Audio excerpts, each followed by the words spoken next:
Keeping a panic attack diary. Now, I'm sure you're thinking, why on earth would I want to keep a diary about panic attacks? I just want to forget about them. But you'll have learnt in workbook 1 that it's avoidance and safety behaviour that is actually maintaining the cycles of fear. So it's in your best interest to actually get to know panic better, to step back and observe what's going on, your misinterpretations, your catastrophization, your safety behaviour or avoidance, cycles of fear. And the best way to do this is to keep a panic attack diary. It's useful in many ways. Firstly, it helps you monitor your experience from a more objective point of view. So rather than you're just completely caught up in the middle of everything, not knowing what's going on, you get to step back. When you write it down, you get to look at everything. Your thoughts, the behaviour, the symptoms. And secondly, it helps to normalize those symptoms and your reactions. So if you're looking at these panic attack diaries on a regular basis, you get to see that the feared consequences didn't happen. So these are just normal symptoms of anxiety.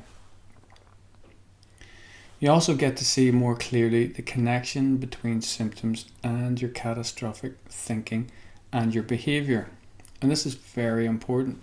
The more you see that your behaviour, your thinking, your misinterpretation, your catastrophizing is leading back into more sensations and more symptoms, then that's very helpful. Fourthly, you learn how to identify, challenge and change any unrealistic thinking.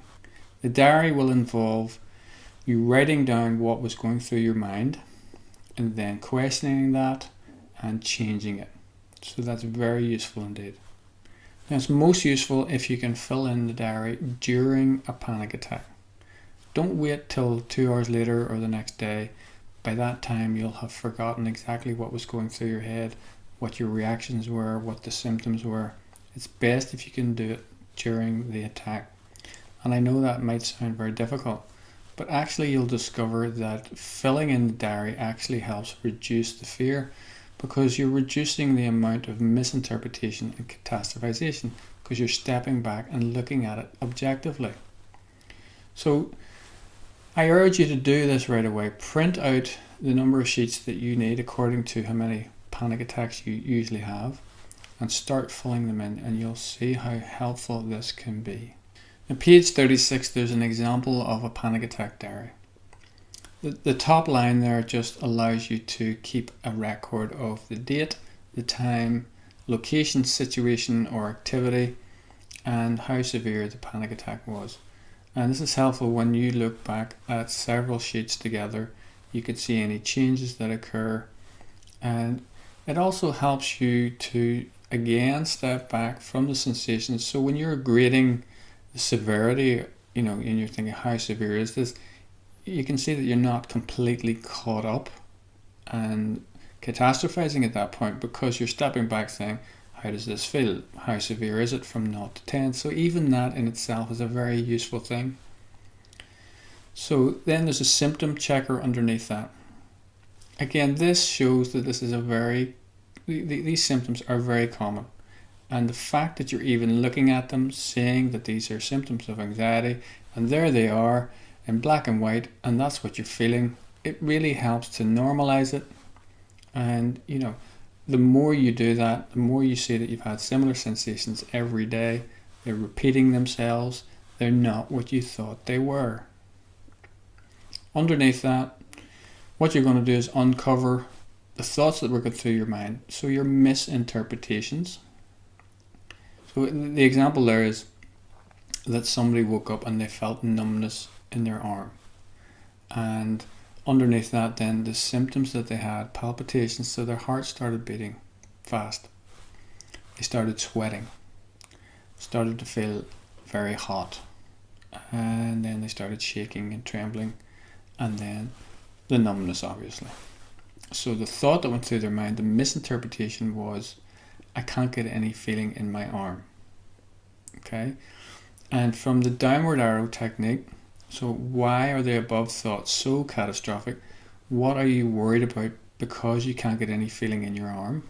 Well, the deeper thought is this could be a sign of a stroke or paralysis. That's the catastrophe. Okay, that's the catastrophic thought. This could be a sign of a stroke or paralysis. So then, based on your new understanding, you're going to write in some alternative explanations. In this example, this is a common symptom of anxiety. Fight or flight can cause such sensations. I felt this a few weeks ago too, and nothing came of it. I know I have worried about it since, so there's been anticipatory anxiety. Maybe that's why it led back into the feeling. It's just an unpleasant sensation. I can still move my arm just fine. It's not actually painful, so it's just a sensation. So maybe it's not, what I think it is. And you can see that that's not positive thinking. That's the actual truth about the situation. At the bottom there, then, you can also add in and note any safety behavior or avoidance. So in this instance, rubbing my arm, jumped up out of bed, got a drink of water, phoned someone, didn't go back to bed, so a lot of anticipatory anxiety. And then the more diaries you look at, you can see how they'll lead into further symptoms and sensations and panic attacks.